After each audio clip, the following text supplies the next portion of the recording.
me going to jail was probably the best thing that ever happened to me in my life.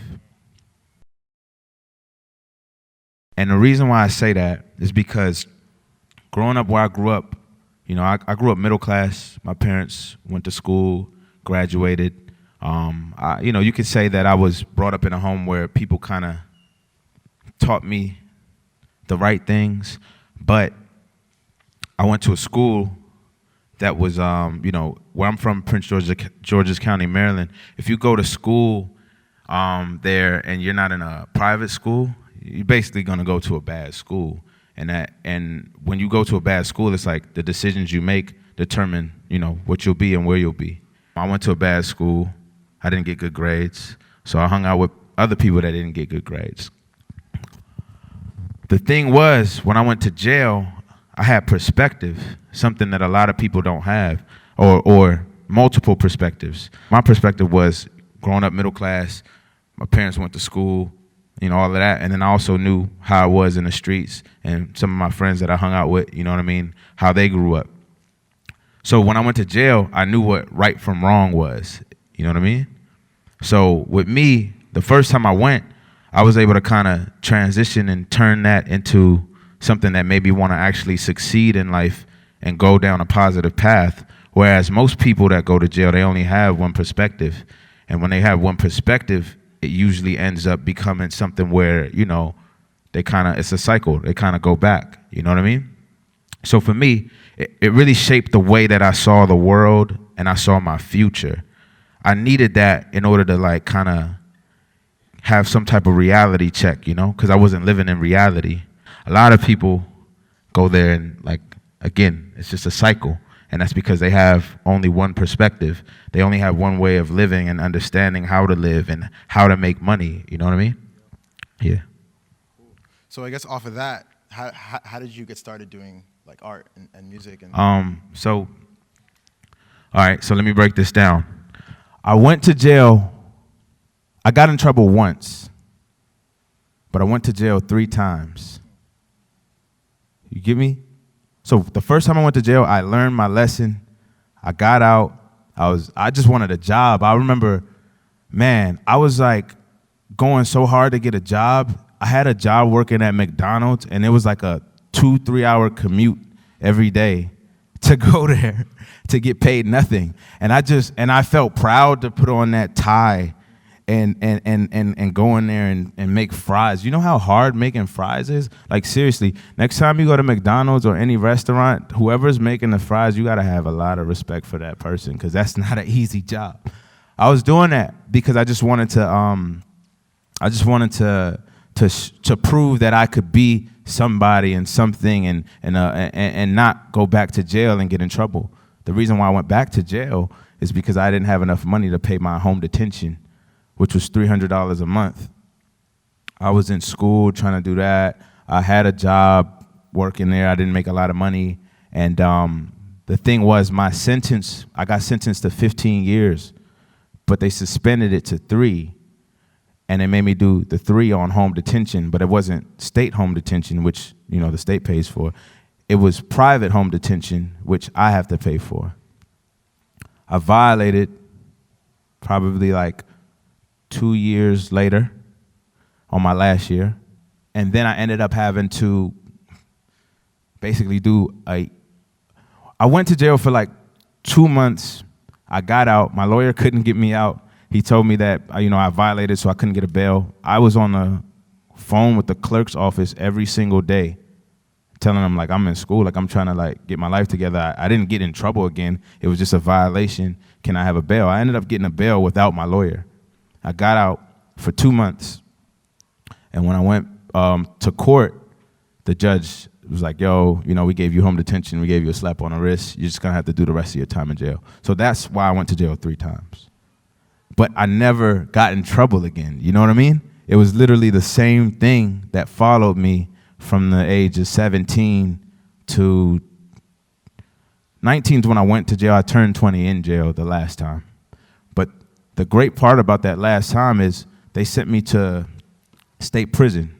So I wasn't in county jail, I was in state prison. Meaning I'm in prison with people who have life, people who have been in there for 20 years, all types of different people. That was when I learned to make music. I used to help people get their GEDs. I was a tutor. I was a barber.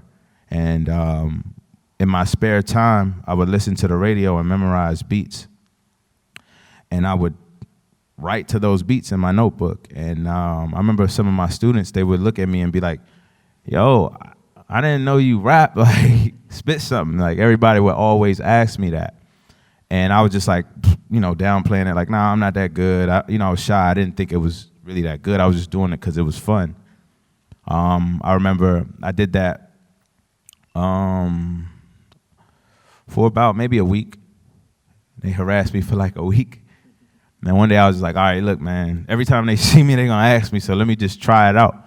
And I did it, and everyone really actually liked it.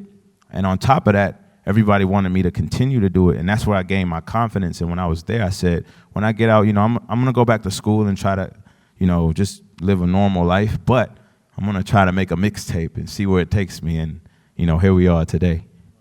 Yeah. That's amazing. So it's clear from your recent album, Is He Real, which came out recently. Yeah. Great album. You should stream it. It's clear that your personal experiences have really informed your artistry. So I think a lot of us here have a lot of our own personal struggles with family, with mental health, and it's really hard to find a way to not let those kind of disenchant us. And I know on your track, Julia, on your recent album, you talk a lot about your mother and her passing, and you channel a lot of that into your art. How can we here find ways to take these like hard personal experiences and channel them into productive energy rather than like falling apart? One of the things I've learned, see, not everyone is able to make music and express themselves through it. Not everybody's able to articulate themselves through music, so I can't use my example. But one thing I have learned is with life, there's always going to be a time where things aren't good, always, for the rest of your life. And one thing I learned to do is just kind of brace myself for the bad times that may come, and know that the sooner I learn to accept these bad times and let them pass, the easier it'll be every time they come back, because they'll always come back. There's always going to be something that you can't control that'll happen. It could be a small thing, it could be a really big thing. Let's say everything is going wrong today. I'll remember that there's still tomorrow, you know what I mean? Like, I'll remember that, okay, this is the problem, this is what we're dealing with. Let me hurry up and get through these things. Let me find solutions to these problems. And then, eventually everything will be good. And then eventually it'll come back again. And you just got to deal with it, you know what I mean? So I think bracing yourself for the downs is the most important thing. And knowing that they're going to come and expecting them to come. You never know when, but just being prepared for them. So on your album, you talk a lot about religion, and you question it and you analyze it.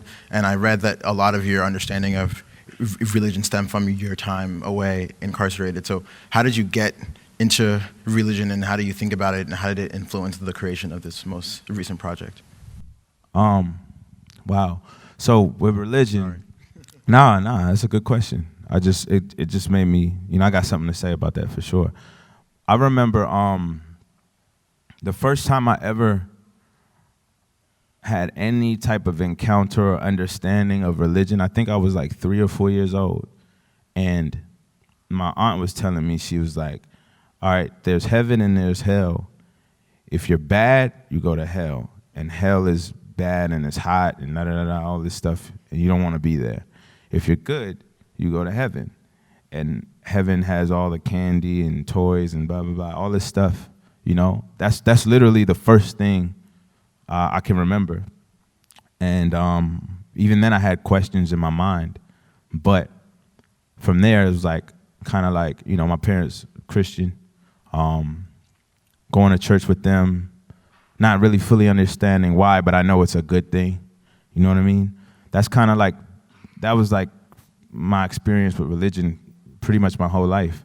I just remember a really bad experience where I was supposed to go to church one day, and I went to church, and it was me and my mom, and I think my grandmother.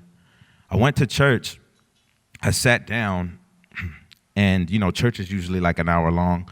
I don't remember how old I was, but I remember I couldn't really fully understand like what time was and, an hour and none of that. But I just remember being there, and maybe an hour passed by, and I'm still there, and it's whatever, it's boring, whatever, just waiting for it to go. Then maybe 2 hours passes by. Then maybe 3 hours passes by, and I'm starting to get hungry.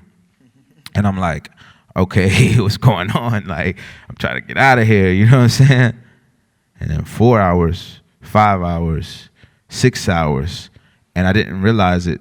We were fasting for 24 hours. And I'm like, I don't know how old I am, but I just know this is the worst experience that I could ever, and maybe not ever want to go back to church again. Yep.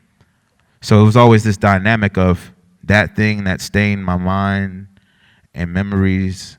And then it was but I want to go to heaven because I want to be good and I don't want to burn in hell, and things like that, and candy and toys and shit.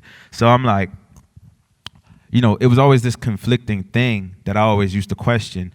And I would question it the most when I wanted to do things that they said was bad. You know what I mean? When I went to jail, I got really in touch with spirituality.